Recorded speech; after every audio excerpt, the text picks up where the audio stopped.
नमस्कार बच्चों, आज मैं आपको विशेषण के बारे में बताऊंगा।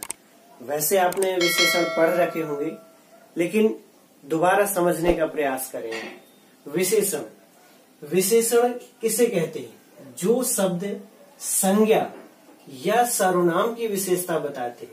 यानी किसकी विशेषता? संज्ञा की और सर्वनाम शब्द की विशेषता जो बताते हैं वो विशेषण कहलाते हैं। अब यहाँ विशेषता का मतलब क्या है? किसी शब्द की गुण बताना, गुण और दोष, यानी ये भी उनकी विशेषता ही है। अगर कमियां हैं या अच्छाइयां हैं, वो हमारे सामाजिक अनुभव है कि हम किसे अच्छा मानते हैं और किसे बुरा मानते हैं। लेकिन व्याकरण की दृष्टि से दोनों विशेषताएं हैं। किसी चीज की संख्या का बोध कराना, कितनी है संख्या में, 1, 2, 4, 10, ये भी उनकी विशेषता हो जाती है। जैसे कि 10 सेब, तो 10 उनकी संख्या का बोध हो गया। ठीक है। परिमाण का बोध करना, ऐसी वस्तुएं यानी ऐसी संज्ञा की वस्तुएं जिनकी मात्रा को तय किया जाए, उनकी क्वांटिटी कितनी है, यानी उनकी मात्रा कितनी है। अगर हम किसी चीज को तौलते हैं, किसी चीज को लंबाई में नापते हैं, कोई तरल पदार्थ है यानी द्रव्य है, तो उसको हम लीटर में नापते हैं। तो ये परिमाप वाली जितनी चीजें हैं वो कहलाती हैं, यानी परिमाण करना, उनका माप करना। तो जब हम विशेषता बताते हैं तो गुण के आधार पर, दोष के आधार पर, परिमाण के आधार पर हम विशेषताएं बताते हैं, तो उन्हें विशेषण कहा जाता है। जैसे अजय ने काला कोट पहना है। अजय भी क्या है? संज्ञा है। कौन सी संज्ञा है? व्यक्तिवाचक, आप जानते हैं व्यक्तिवाचक संज्ञा। यहाँ पर कोट भी क्या है? संज्ञा है। ठीक है। अब किस तरह का कोट पहना है? काला, यानी इस कोट, इस संज्ञा शब्द की विशेषता यहाँ पर क्या है? काला रंग। ये गुण का बोधक है, यानी इसकी विशेषता क्या है? काला। अब काला किसी समय अच्छा हो सकता है, किसी चीज के लिए वो बुरा भी हो सकता है, लेकिन अच्छा बुरा दोनों विशेषण बन जाते हैं। तो यहाँ पर गुणवाचक विशेषण है किसका? कोट का। तो काला हो गया विशेषण और कोट हो गया संज्ञा पद, जिसे हम विशेष कहते हैं। क्या कहते हैं? विशेष। विशेष का मतलब है कि विशेषण जिन संज्ञा या सर्वनाम शब्दों की विशेषता बताता है उन्हें विशेष कहा जाता है। तो आपका दो टर्म हो गए, दो पद हो गए यहाँ पर, विशेषण और विशेष। विशेषण क्या हो गए? संज्ञा या सर्वनाम शब्दों की विशेषता बताने वाले शब्द विशेषण हो गए, और विशेषण जिन शब्दों की विशेषता बताते हैं वो विशेष हो गए। तो यहाँ पर अगर फिर हम इस उदाहरण में आए तो कोट क्या हो गया? विशेष। कोट शब्द हो गया विशेष, और विशेषण हो गया यहाँ पर काला, क्योंकि काला जो शब्द है वो यहाँ पर विशेषण है, गुणवाचक विशेषण है, और किसकी विशेषता बता रहा है? कोट संज्ञा पद की विशेषता बता रहा है। तो यहाँ पर ये कोट हो गया विशेष से। एक अन्य उदाहरण, मोहन अच्छा लड़का है। तो यहाँ पर विशेषण कौन सा है? शब्द अच्छा। किसकी विशेषता बता रहा है? लड़का शब्द की। तो जो लड़का यहाँ पर जातिवाचक संज्ञा है, संज्ञा के भेद भी यहाँ कोई जरूरी नहीं है आपको जानना, लेकिन लड़का क्या है? संज्ञा पद है यहाँ पर।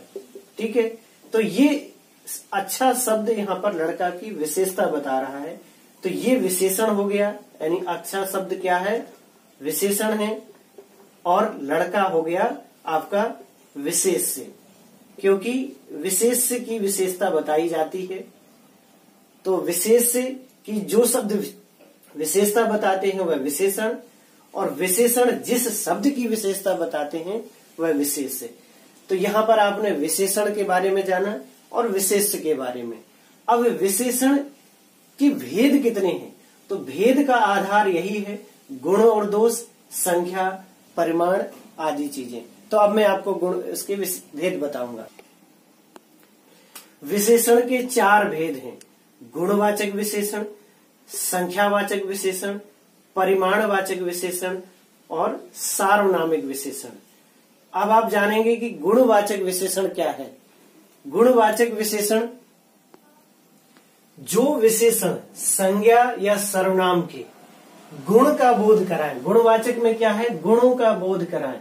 अब गुणों के स्वरूप बहुत हैं, अलग अलग तरह के गुण, अर्थात रमेश अच्छा लड़का है, यहाँ पर ये अच्छा शब्द जो विशेषण है वह लड़का की विशेषता बता रहा है, तो लड़का हो गया विशेष से और अच्छा हो गया विशेषण।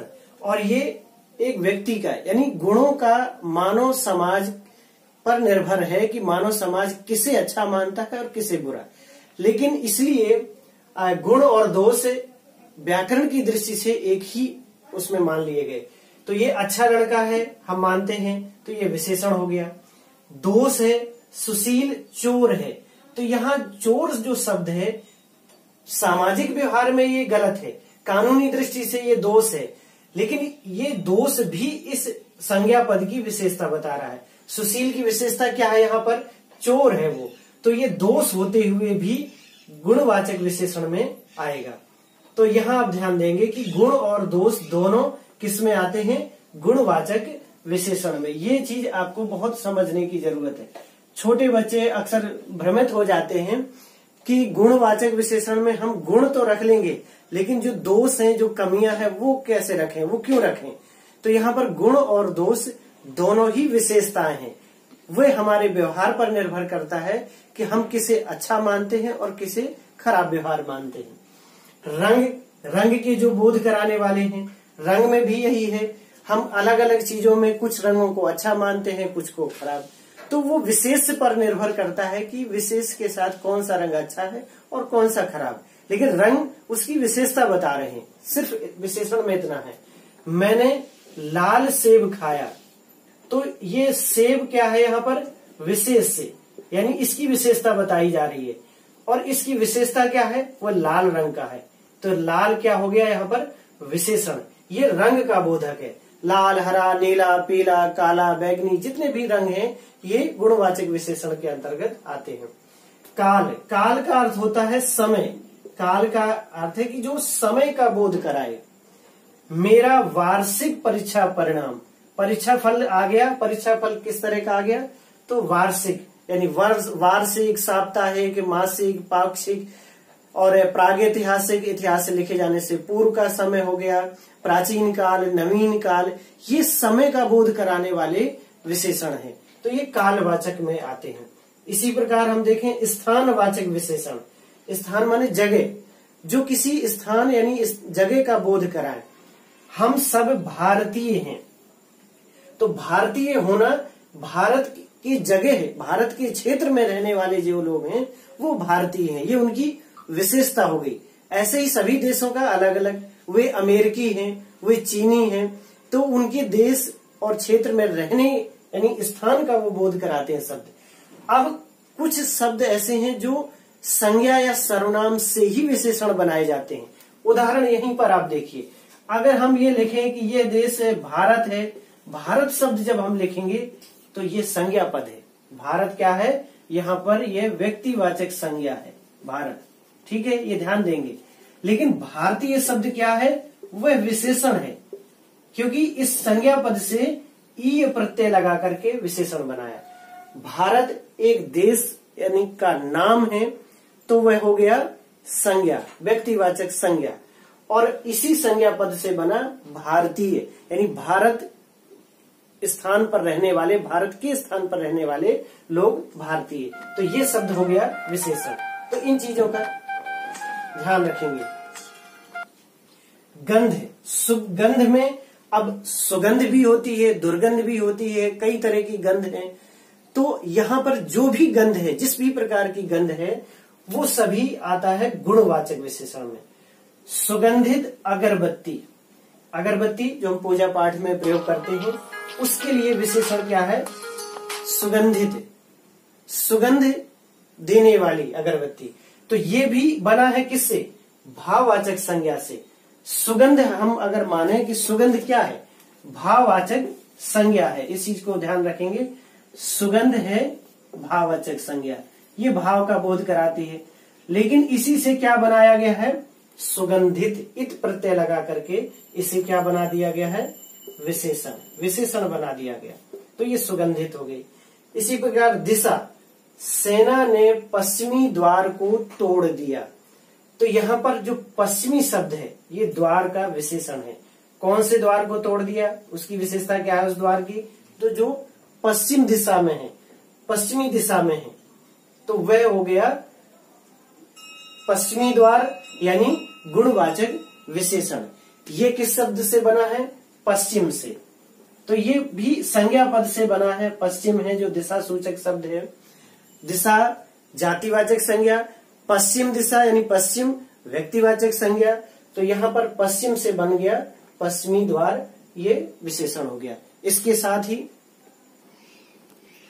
जो विशेषण संज्ञा या सर्वनाम की संख्या का बोध कराते हैं, यानी किसी वस्तु है, व्यक्ति है, किसी भी चीज की जहां हम गिनती गिन सकें, जहां हम व्यवहारिक रूप से, ये ध्यान देने की बात है कि व्याकरण एक फ्रेम है, प्रारूप है, एक ड्राफ्ट है, जिसमें हमें बहुत से ज्यादा भावनात्मक रूप से नहीं सोचना होता है, फिर भी कुछ हद तक व्यवहारिकता आवश्यक है कि जहां हम चीजों को आसानी से गिन सकें, उन्हें गिनना बहुत ही प्रैक्टिकली हो, वहीं पर हम संख्यावाचक शब्द लगाते हैं, संख्या सूचक शब्द लगाते हैं। जैसे मुझे 2 आम चाहिए, कितने आम चाहिए, 2, तो ये 2 शब्द क्या है, ये संख्या का बोध करा रहा है, तो इसलिए ये संख्यावाचक विशेषण हो गया।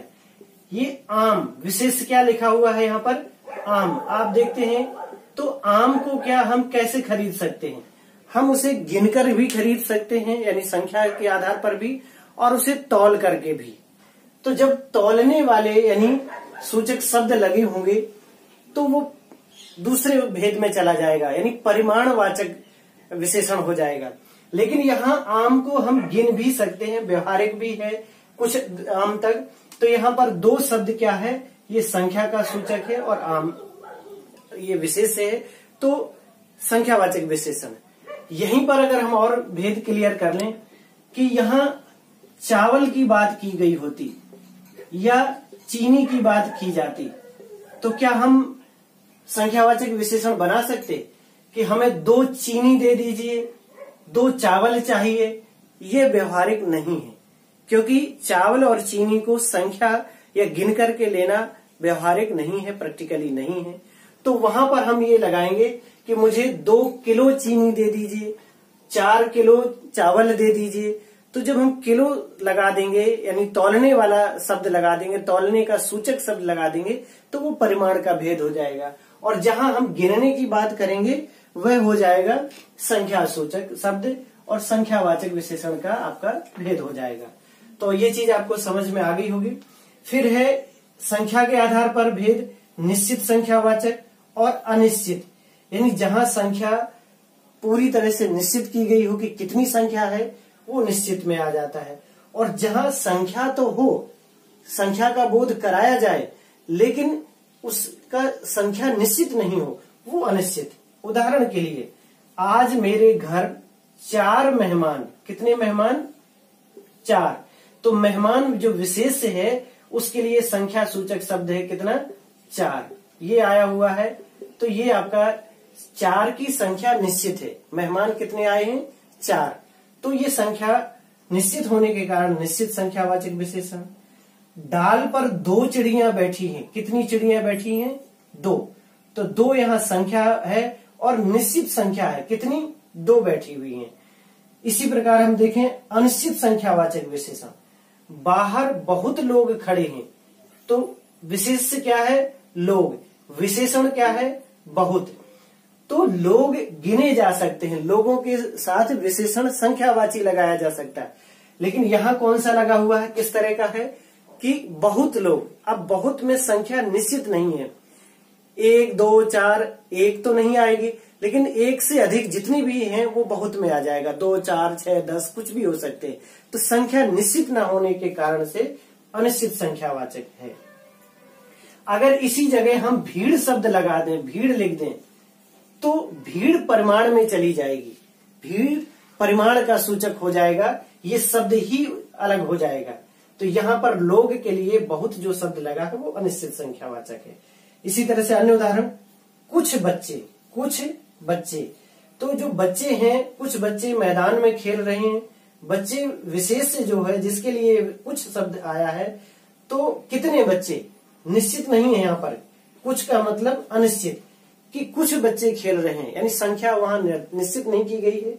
और अगर यहाँ लिखा जाए कि 5 बच्चे खेल रहे हैं, 5 शब्द लगा दिया जाए, तब ये संख्यावाची कौन सा बन जाएगा, निश्चित संख्या का। लेकिन जब हम कुछ शब्द लगाएंगे तो वह अनिश्चित संख्यावाचक का भेद बन जाएगा। अब अगला है परिमाणवाचक विशेषण। परिमाण का अर्थ होता है मात्रा, माप या तौल, यानी क्वांटिटी, किसी चीज की कितनी मात्रा है, या उसका वजन कितना है, उसकी लंबाई कितनी है, या अगर कोई तरल पदार्थ है, पेट्रोलियम पदार्थ जितने भी हैं, दूध वगैरह भी है, तो वो तरल पदार्थ है, उसे हम किसी चीज से मापते हैं। तो ये मापने वाली जितनी भी चीजें हैं, लंबाई चौड़ाई में और मात्रा में कितनी क्वांटिटी है, वो सब इसमें आते हैं।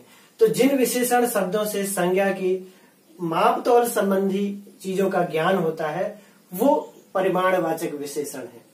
यहां पर उदाहरण लिया है 2 किलो सेब। 2 किलो सेब दे दो। कोई व्यक्ति है, आप है दुकानदार से बात करते हैं कि मुझे 2 किलो सेब दे दो। तो यहाँ पर सेब क्या है, सेब विशेष है जिसकी विशेषता बताई जा रही है। सेब कितने चाहिए, क्या है उसकी विशेषता, तो 2 किलो। तो ये विशेषण हो गया। लेकिन किस तरह का विशेषण, विशेषण का भेद क्या होगा, तो सेब को यहाँ तौला गया है, क्या किया गया है, इसको तौल की गई है, वजन किया गया है, तो 2 किलो दे दीजिए। अगर यही शब्द होता 2 सेब दे दीजिए तो संख्यावाची विशेषण बन जाता। लेकिन यहाँ इस सेब को तौला भी जाता है, तो ये 2 किलो जो ये शब्द है ये तौलने का सूचक है। तो ये 2 किलो सेब ये हो गया आपका परिमाणवाचक विशेषण। अब ये 2 शब्द लगने से कौन सा परिमाणवाचक आएगा, उसके भी उपभेद हैं। निश्चित परिमाणवाचक, यानी 2 की संख्या निश्चित है, किलो शब्द परिमाण सूचक है, तौलने का जो सूचक है, तो निश्चित परिमाणवाचक विशेषण बना। उदाहरण के लिए दूसरा उदाहरण, दिल्ली से चंडीगढ़ 300 किलोमीटर दूर है। चंडीगढ़ की दूरी, दिल्ली से चंडीगढ़ की दूरी क्या है, तो विशेषता क्या है इसकी, किलोमीटर, इतनी दूर है, ये किलोमीटर शब्द है। कितना निश्चित है या अनिश्चित, तो 300। 300 की संख्या निश्चित है, किलोमीटर लंबाई का मापक है, तो 300 किलोमीटर निश्चित परिमाणवाचक का भेद कहलाएगा, का उदाहरण कहलाएगा। मोटरसाइकिल में की टंकी में हमें 3 लीटर पेट्रोल डाल दो।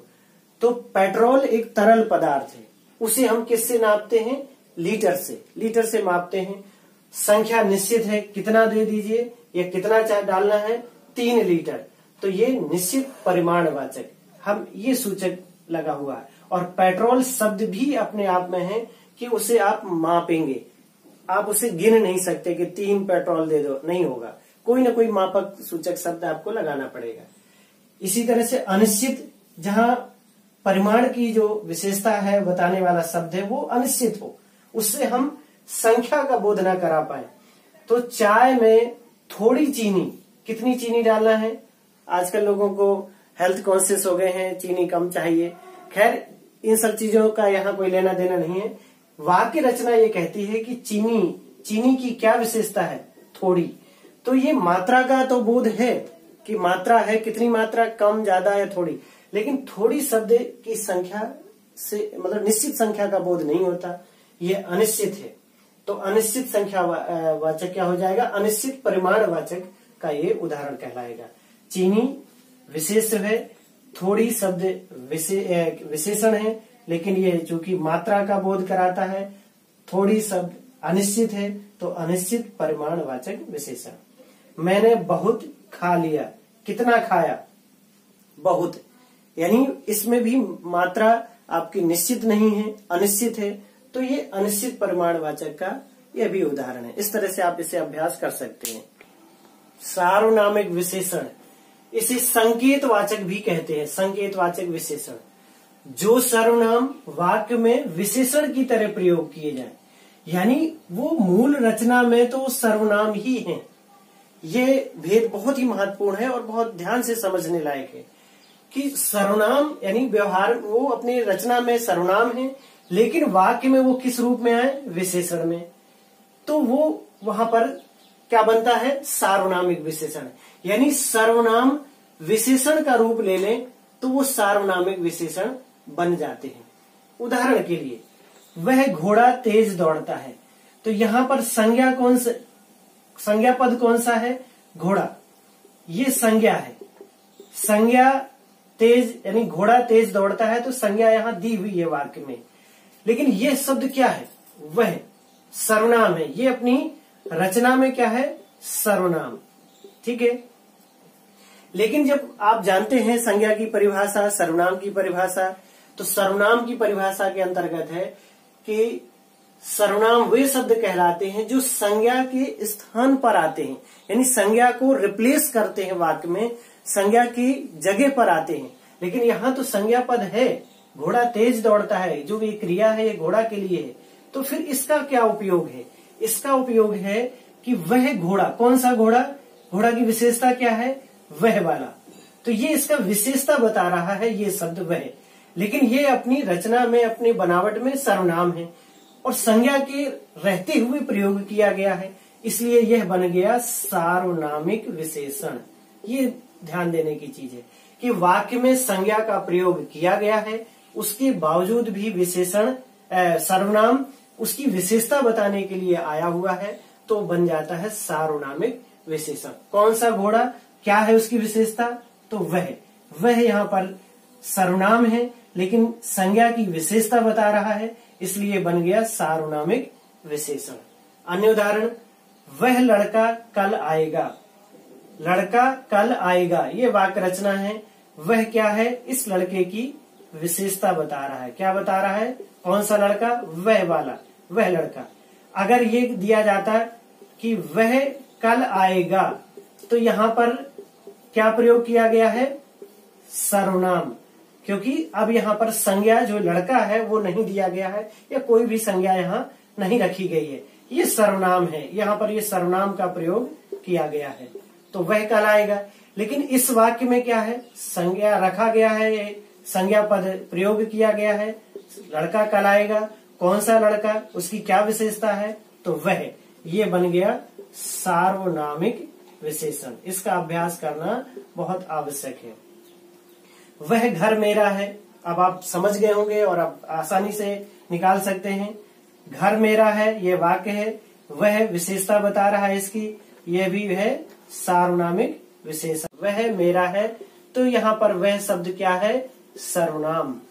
वह घर मेरा है, यहाँ पर वह है सार्वनामिक विशेषण। यह फल मीठा है, फल संज्ञा शब्द है, यह शब्द क्या है यहाँ पर, सार्वनामिक विशेषण। कौन सा फल, फल की क्या विशेषता यहाँ बताई जा रही है, यह जो अपनी रचना में सर्वनाम है, लेकिन यहाँ विशेषण के रूप में प्रयोग किया गया है, इसलिए हो गया सार्वनामिक विशेषण। वाक्य में यहाँ विशेषण दूसरा भी दिया है, ऐसा नहीं है कि एक से अधिक विशेषण नहीं हो सकते। फल मीठा है, ये मीठा शब्द भी इसकी विशेषता बता रहा है, यहाँ पर ये गुणवाचक विशेषण है दूसरा शब्द। तो जब आप किस शब्द को आपको देखना है, यानी मीठा शब्द को अगर देखते हैं, आपको पद परिचय का अगर हम देखें तो मीठा है गुणवाचक विशेषण, यह फल, यह शब्द भी इसकी विशेषता बता रहा है, यह क्या है, सार्वनामिक विशेषण। तो आप सर्वनाम और सार्वनामिक विशेषण में अंतर भी समझ गए होंगे। और सर्वनाम जब विशेष की विशेषता बताने लगे तो वे विशेषण के रूप में प्रयोग किए जाते हैं, वो सार्वनामिक विशेषण कहलाते हैं। इस वीडियो में मैंने आपको विशेषण की परिभाषा, उसकी व्याख्या, उसके कितने भेद हैं और साथ ही साथ उनके भेद की व्याख्या पूरी विस्तार के साथ की।